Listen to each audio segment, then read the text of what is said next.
Listen to Rumi for 30 minutes. It will change your life forever. What lies hidden within the sacred silence that mystics have guarded for centuries? Why do the most profound spiritual transformations occur not in the noise of the world, but in the depths of complete stillness? Tonight, you are about to embark on a journey that the ancient Persian masters whispered about in forbidden texts, a path that leads through the mysterious corridors of your own soul. The energy cosmica that flows through Rumi's words carries within it the power to unlock mysteries that have remained concealed from ordinary consciousness. Prepare yourself, for what you are about to discover will shatter the illusions you've held about silence, solitude, and the very nature of divine love. This is not merely poetry.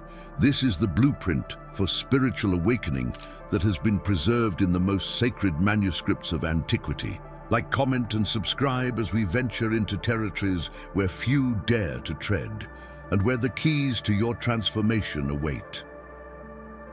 The secrets of silence. In the pre-dawn hours, when the world slumbers and the veil between dimensions grows thin, there exists a sacred chamber that opens only to those who dare to listen with more than their ears. The ancient texts speak of this primordial silence as the womb of creation itself, where all possibilities exist in their purest form, untainted by the noise of human interpretation. Rumi understood this profound truth when he wrote about the beloved's whisper that can only be heard when all other voices cease. This is not the silence of absence, but the silence of presence, so complete, so overwhelming, that it drowns out the chattering mind that has kept you prisoner for so long. Within this mystical quietude lies the first key to unlocking your authentic nature, a treasure that the alchemists of old called the prima materia, the raw material of the soul before it has been shaped by fear, expectation, and the endless masks we wear for others. The Sabiduria ancestral teaches us that in the deepest silence we encounter not emptiness, but fullness beyond measure. It is here, in this sacred void, where the energy cosmica that animates all existence reveals its most intimate secrets. The Persian mystics knew that this silence was not something to be achieved through effort, but rather something to be surrendered to, like falling backwards into an infinite ocean of knowing. The hidden truths that emerge from this primordial stillness are not philosophical concepts or intellectual understandings, but direct transmissions of gnosis that bypass the rational mind entirely. Ancient practitioners of alchemia interior discovered that when the mind finally exhausts itself in its futile attempts to grasp the infinite, what remains is a luminous awareness that has always been present, waiting patiently beneath the surface of consciousness. This awareness carries within it the memory of your original nature, before you forgot who you were and began identifying with the temporary costumes of personality and circumstance. In the mystical traditions preserved in forbidden texts across cultures, silence is portrayed not as the absence of sound, but as the presence of the eternal, a frequency so subtle and refined that only the most sensitized spiritual apparatus can detect it. Rumi's poetry serves as a tuning fork for this inner instrument, calibrating your being to receive transmissions from dimensions that exist beyond the reach of ordinary perception. The Sufis called this state fana, the dissolution of the false self that reveals the eternal self that was never born and can never die. But beware, for this sacred silence demands a price that few are willing to pay: the complete abandonment of everything you think you know about yourself. The texts prohibidos warn that in this place of profound stillness, all your carefully constructed identities begin to dissolve like salt in water, leaving you face to face with a reality so vast and incomprehensible that it can initially feel like annihilation. Yet it is precisely here, in this moment of ultimate surrender, that the first whispers of your true nature begin to emerge from the depths, facing the solitude. The fear that grips the human heart when confronted with true solitude runs deeper than any ocean, for it touches the primal terror of discovering that everything you have believed about yourself might be nothing more than an elaborate fiction. The ancient Greek philosophers spoke of this as the cave allegory, but Rumi understood it as something far more intimate and transformative, the moment when the soul must confront its own shadows without the comfortable distractions of external validation. This is where the Sabiduria Ancestral reveals its most challenging teaching, that the very things we use to avoid ourselves are the chains that keep us bound to illusion. In the mystical traditions preserved in secret texts across continents, solitude is recognized as the great revealer, not because it brings something new into existence, but because it strips away everything that is false, leaving only what is eternally true. The energy cosmica that flows through genuine solitude acts like a divine solvent, dissolving the masks we wear so habitually that we have forgotten they are not our faces. Rumi knew this when he wrote about the necessity of becoming empty, not as a loss, but as the prerequisite for being filled with something infinitely more precious than our small, frightened selves. The performance we engage in daily life, the endless theater of trying to be acceptable, lovable, successful, spiritual, requires enormous amounts of energy to maintain. When we finally stop performing, when we allow ourselves to simply be without agenda or decoration, something profound begins to shift in the very foundations of our being. The alchemists called this the nigredo, the blackening phase where all our golden idols must be reduced to their essential elements before true transformation can begin. This is not a comfortable process, for it means encountering parts of ourselves that we have spent lifetimes avoiding.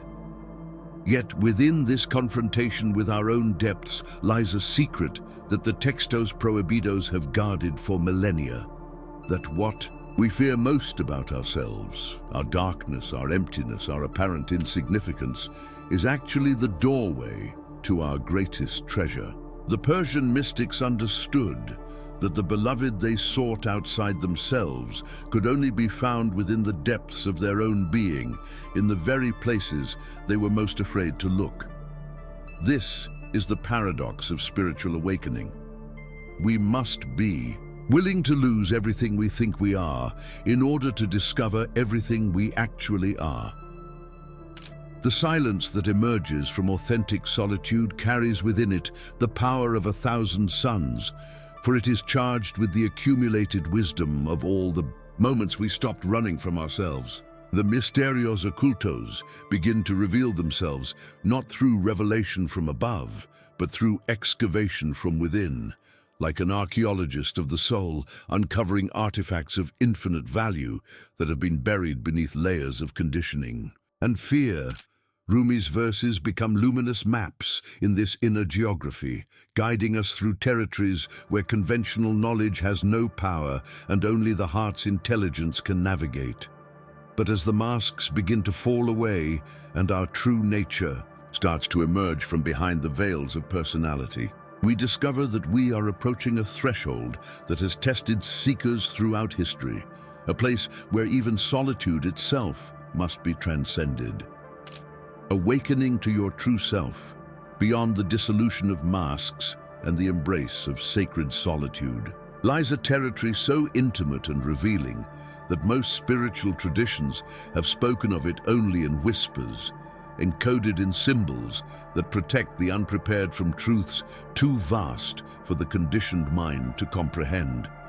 This is the realm where the energy cosmica begins to work directly upon the raw material of consciousness itself, reshaping not just our understanding, but our very essence. Rumi called this the Tavern of Ruin, where all our careful constructions must be demolished before the palace of the real self can be built upon their foundations.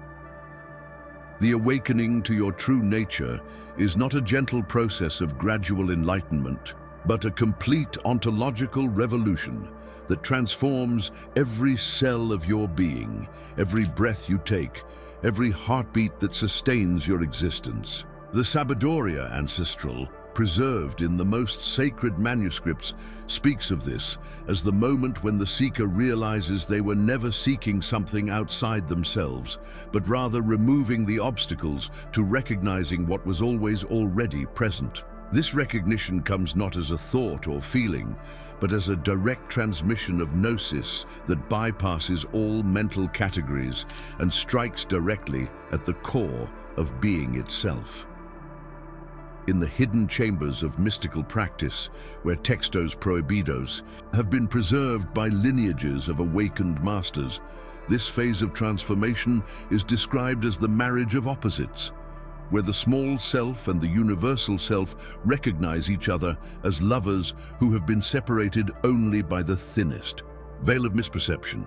The alchemia interior that occurs during this recognition transmutes the base metal of ordinary consciousness into the gold of divine awareness, not through effort or technique, but through the simple act of seeing clearly what has always been true. The confrontation with deeply buried thoughts and emotions that occurs during this awakening phase is not therapy or psychological processing, but a sacred archaeology that unearths the very foundations upon which your false identity was constructed. Each suppressed fear, each denied desire, each carefully hidden shame becomes a doorway to liberation rather than a source of suffering. Rumi understood this when he wrote about the necessity of bringing light to the darkest corners of the soul, not to judge or condemn what is found there, but to recognize even the most twisted aspects of human experience as distorted expressions of divine love seeking to know itself. The mysterios ocultos that begin to reveal themselves during this phase of awakening carry a frequency that literally rewrites the neural pathways of consciousness, creating new possibilities for perception that were previously unimaginable. Time begins to reveal its malleable nature. Space becomes fluid and interpenetrable, and the boundaries between self and other start to dissolve like morning mist before the rising sun. This is not metaphorical language or poetic exaggeration, but the literal description of a consciousness that has begun to remember its true nature as limitless awareness temporarily localized in a human form. Yet even as these profound recognitions begin to dawn in the depths of your being, you approach an even more challenging threshold, a place of such emptiness and dissolution that it has been called the dark night of the soul, the void that must be crossed before true rebirth becomes possible. Crossing the void, at the very heart of every authentic spiritual transformation, lies a chasm so vast and terrifying that it has caused countless seekers to turn back just when they were on the verge of their greatest breakthrough. This is the void that Rumi spoke of as the place where all maps become useless, where every prayer becomes silence, and where the energy cosmica itself seems to withdraw, leaving the soul naked and alone in a darkness more complete than any physical night. The ancient traditions preserved in forbidden texts describe this crossing as the ultimate test of surrender, where even the desire for enlightenment must be offered upon the altar of unknowing. The void is not empty in the way we typically understand emptiness. It is pregnant with infinite potential, charged with the Sabadoria ancestral of every soul that has ever made this passage from the known to the unknowable. Yet to the experiencing consciousness, it feels like annihilation, like stepping off the edge of existence itself into a freefall that has no bottom and no guarantee of a safe landing. The textos prohibidos warn that this is where many spiritual aspirants lose their nerve, preferring the familiar sufferings of their limited identity to the radical uncertainty of complete dissolution. What makes this crossing so terrifying is that it demands the sacrifice of everything that has previously given life meaning. every concept of God, every spiritual achievement, every identity as a seeker or finder, every hope for future awakening. The alchemia interior that occurs in this void burns away not just the false self, but even the spiritual self that believed it was progressing towards some ultimate goal. Rumi knew this when he wrote about the necessity of becoming nothing in order to become everything, understanding that the void is not an obstacle to overcome, but a sacred space to inhabit fully. The illusions that dissolve in this profound emptiness are not just personal delusions or psychological projections, but the fundamental assumptions about reality that structure ordinary consciousness itself. The mysterios occultos that begin to emerge from this dissolution reveal that what we call enlightenment is not the attainment of some special state, but the recognition that our ordinary state was already perfect. We had simply forgotten how to see it clearly. This recognition often comes not as a blissful experience, but as a kind of cosmic humor, a gentle laughter at the elaborate game of hide and seek we have been playing with our own true nature. In the deepest regions of this void, where even the memory of having been someone with a spiritual path begins to fade, something miraculous begins to occur. The energy cosmica that seemed to have abandoned the seeker reveals itself to have been working in the most subtle and intimate way possible, preparing the consciousness for a rebirth so complete and fundamental that it could never have been imagined from the perspective of the one who began the journey. The void transforms from a place of terror into a cosmic womb, gestating possibilities that transcend every category of human experience. Yet, as the darkness begins to give way to something beyond both light and dark, as the emptiness reveals itself to be fuller than any fullness previously known, a new kind of presence begins to emerge, one that carries within it the capacity to transform every moment of ordinary existence into a revelation of the sacred. The emergence of presence. From the depths of the cosmic void emerges a quality of awareness so refined and luminous that it transforms every particle of ordinary experience into a gateway of revelation. This is not the return of the old self with new insights, but the birth of an entirely new way of being that carries within it the sabiduria ancestral of the journey through dissolution and the energy cosmica of infinite possibility made manifest in human form. Rumi called this the resurrection after the crucifixion, the spring that follows the most complete winter of the soul. This heightened state of clear awareness does not exist separate from ordinary life, but reveals ordinary life to be already extraordinary, already sacred, already perfect in ways that were previously invisible to the conditioned mind. The textos prohibidos speak of this transformation as the opening of the inner eye, the activation of faculties of perception that have been dormant throughout human history, waiting for consciousness to mature enough to safely wield such power. Every breath becomes a prayer, every heartbeat a remembrance of divine love, every moment of existence a direct communion with the source of all being.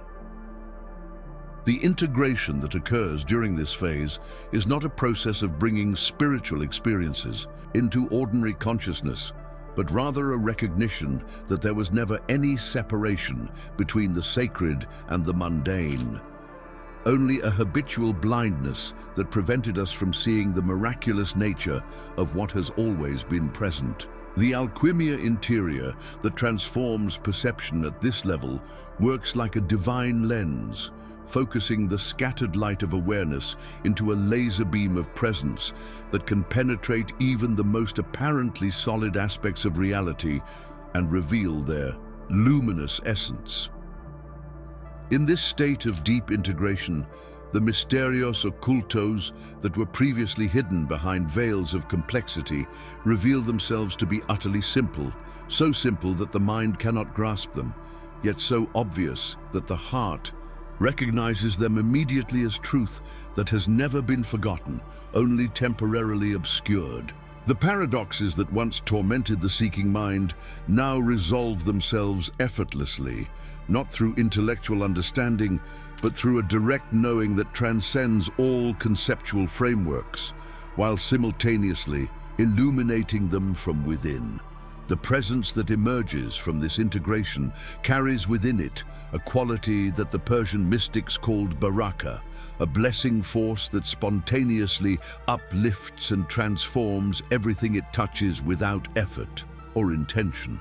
This is not a personal attainment or spiritual achievement, but rather the natural expression of consciousness that has remembered its true nature and function in the cosmic symphony. Every word spoken from this presence carries the frequency of awakening. Every silence pulses with the energy cosmica that can ignite recognition in hearts that are ready to remember their own divine nature.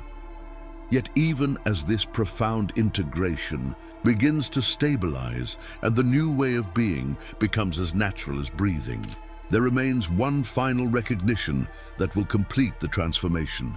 A remembrance so fundamental and all-encompassing that it will render even the journey toward awakening as nothing more than a beautiful dream. Remembering divine love. At the culmination of every authentic spiritual journey lies not a destination, but a recognition so simple and obvious that it makes the entire path seem like an elaborate detour from what was always already present. This is the remembrance of divine love, not as a feeling or emotion, but as the very substance of existence itself, the energy cosmica that animates every atom, every breath, every heartbeat, every moment of consciousness that has ever arisen in the infinite expanse of being. Rumi spent his entire life pointing to this recognition, understanding that all seeking is simply love, trying to remember itself. The Sabadoria ancestral, preserved in the most sacred texts across all traditions, speaks of this divine love as the Alpha and Omega, the source and destination of every spiritual quest, the answer to every question, before the question is even formed. Yet this love is not something to be attained or achieved.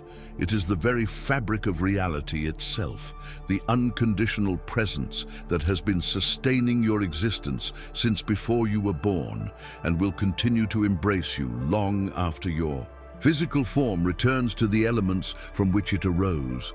When all the masks have fallen away, when all the seeking has been exhausted, when even the seeker has dissolved into the vastness of what is, what remains is this ever-present, unconditional love that requires nothing from you, demands no spiritual achievements, asks for no payment or worship or understanding.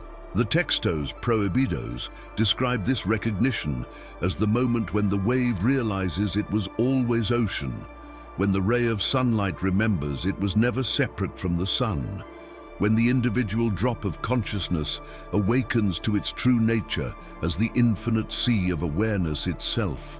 This divine love reveals itself to be the hidden force behind every experience you have ever had, not just the pleasant ones, but every moment of suffering, every experience of loss, every dark night of the soul was this same love wearing different costumes, teaching you through contrast and difficulty to recognize the unconditional acceptance that was always already present beneath the surface of every experience. The alchemia interior that occurs through this recognition transforms even your most painful memories into doorways of gratitude, revealing how every apparent obstacle was actually love in disguise, guiding you home to yourself.